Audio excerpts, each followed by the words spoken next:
Okay, so we're just gonna focus on some of the strokes that are in your Swedish routine to help loosen up the upper back, okay? So, this is always a nice one.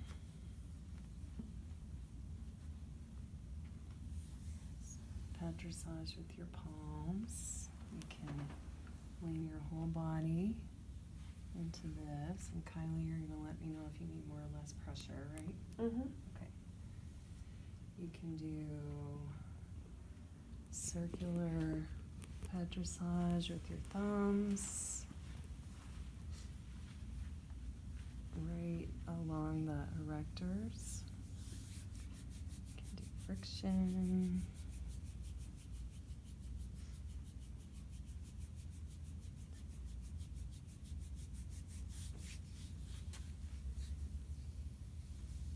Okay, and then I'm doing broader work, firm to start with.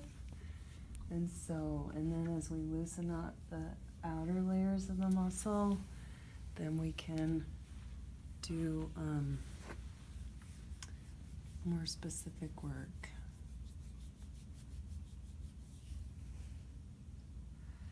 So when you're kneading the upper traps, you can roll that muscle forward to the table.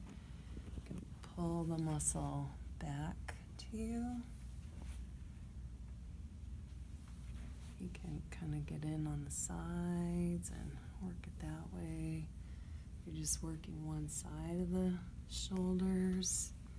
You can use your thumbs alternating with circular petrissage. And then this is called stripping. So generally you strip the muscle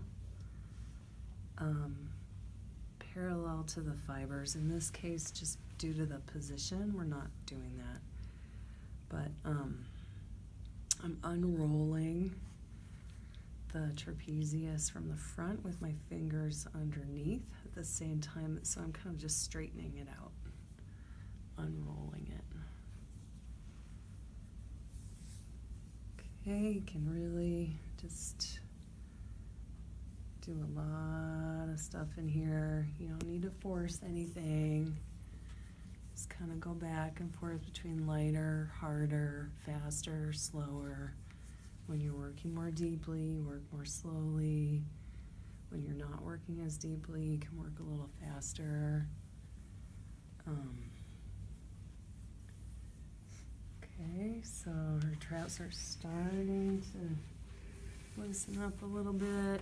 So I'm going to work on this side a little bit more. So we worked on these neck erector stripping strokes yesterday. So I'm not picking it up and starting it over. I'm just lightening up to start back where I was before.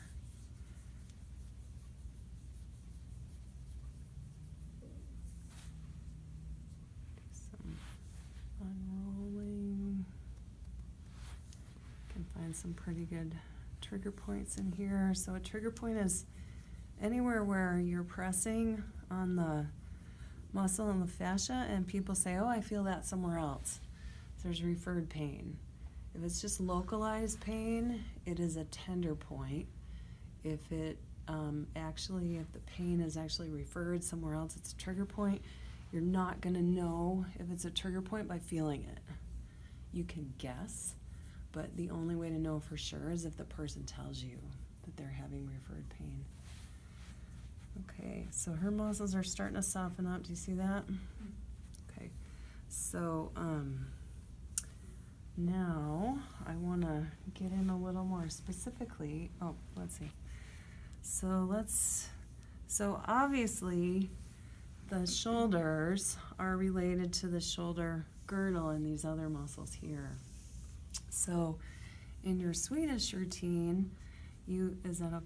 Yeah, you're fine. Okay.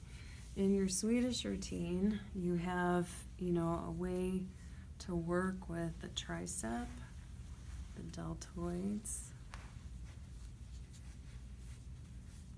And then here is where you can get onto the infraspinatus, the teres major, teres minor, the attachments for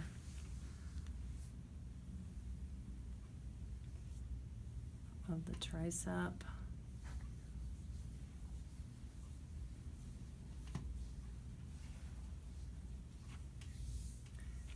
Okay, if the arm is not, kind of dangly, you can do something different. So now I'm gonna get more specific into the teres minor, the infraspinatus. Now I'm stripping again. So I'm, just working little by little, very carefully all the way through the muscle. Sort of like ironing. You know how you iron and you want to get out all the creases? That's kind of what you're doing. So you're just feeling for any little areas that are tight or sore. After you get into the body more deeply, you want to do some work to kind of loosen it up and a little lighter, circular petrissage, friction, broader petrissage, just a little lighter to kind of see, how that feels now. Kind of loosen it up a little more. Okay, so we did that. So now let's look at the rhomboids, the attachments of the infraspinatus underneath, the serratus anterior, subscapularis, but mostly just the rhomboids. So you notice how there's kind of a dent right here. So there's not a lot of muscle that attaches to the lower aspect, the inferior medial aspect of the scapula, the inferior angle of the scapula. There's a lot more that attaches to the superior angle of the scapula. So that's what we're going to focus on. So we've already done, some work on these muscles here. If you notice in your sequence, you do the work with the forearm before you do chicken wing. There's a very specific reason for that, because you can do a lot of really good work with your forearm to loosen up the trapezius, the middle and lower traps. I'm putting a pretty good amount of pressure on here, right, Kylie? Yeah, you're great. Okay, and it's okay for you? Mm-hmm.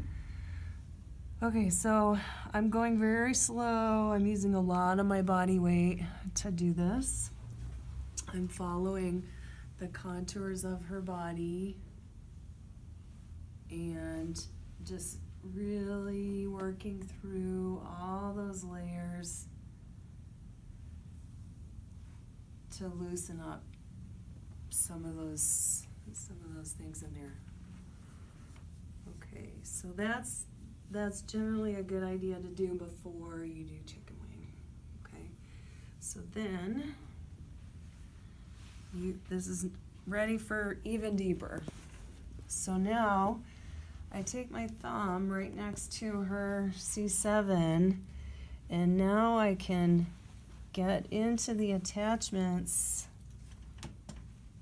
in between, in that shoulder girdle, in between the scapula and the clavicle.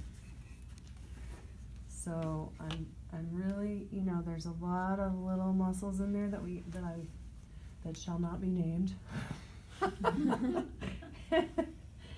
And so this is a nice way to work through some of those things. Now here is the superior angle of her scapula. This is the spine of her scapula. So I have the supraspinatus right here to work on. So I can work on that in the chicken wing position. She's pretty limber. Her hand is staying here by itself. Her shoulder is relaxed. If her shoulder was not relaxed, I would want to support that arm so that the shoulder muscles could relax, or hold the arm and then work with whatever hand is most medial to the body. So medial, lateral. Medial is on the inside of the body towards the midline. Lateral is on the outside of the body. So then I can really get in on that supraspinatus. And then, because her arm just stays there, I can use both my thumbs and work some of these really deeper, stringier muscles in here. That feels like a trigger point right there, and my shoot stabbed. Oh gosh, okay. Which is, no, it doesn't feel bad. I just was letting you know. That's good to know. How about that pressure? Is that better? Yeah, it's very good. Okay. So, because we're just doing a demo right now, and I'm not doing a ton of work here. So this is mainly for your Swedish work. So this is how you might work with this with both your thumbs.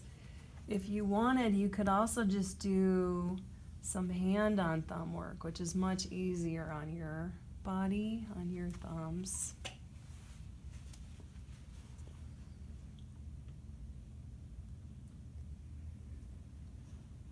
Okay, so part of what she's feeling are some of the deeper erector spinae muscles. And so we would want to, especially if she was saying, oh, that's a trigger point, like I can feel some of these deeper layers, are wanting some attention to, so that you may be drawn more to working the erectors and not so much. So like for her, I feel like I should even go a little slower and work in the opposite direction. So generally with a trigger point, you just kind of hold it for about 30 to 60 seconds. I think in the book they say even up to 2 minutes. Is that where we were? Yeah. So just take some deeper breaths, please. Yeah, and when you sense a lessening of that referral, just let me know.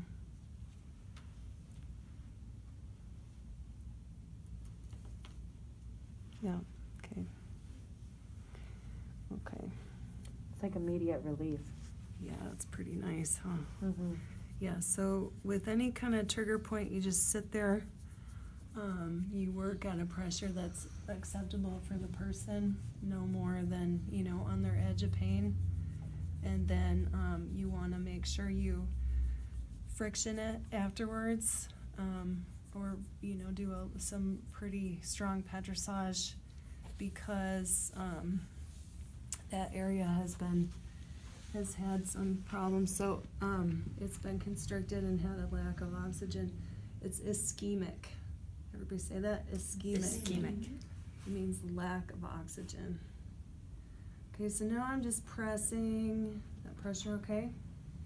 Using my elbow point. So if your thumbs are not happy or not strong enough yet, you can just sink your elbow point into spots and then slowly lighten up and move and sink again. And when you sink in, you want to hold the pressure. You don't want to, you need to be controlled with your pressure. You don't want to keep sinking.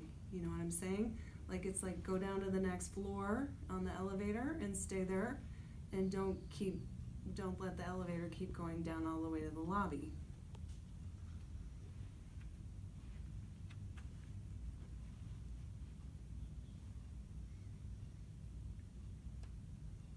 So I'm stopping.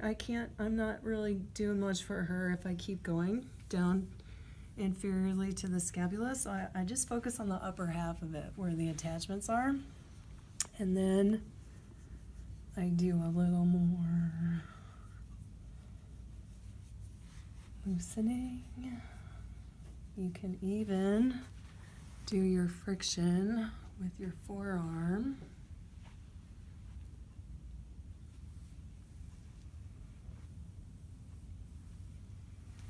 Okay, and then I'm all done with that, so I'm going to put the arm away, see how we're doing here. Okay, and you can tell, right, the muscle's nice and loose. It's even, the position of the scapula is even different than the other side.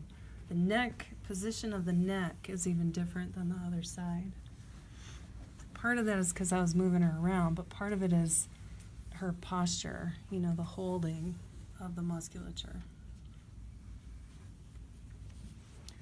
Okay? So, do you want to try that on the other side?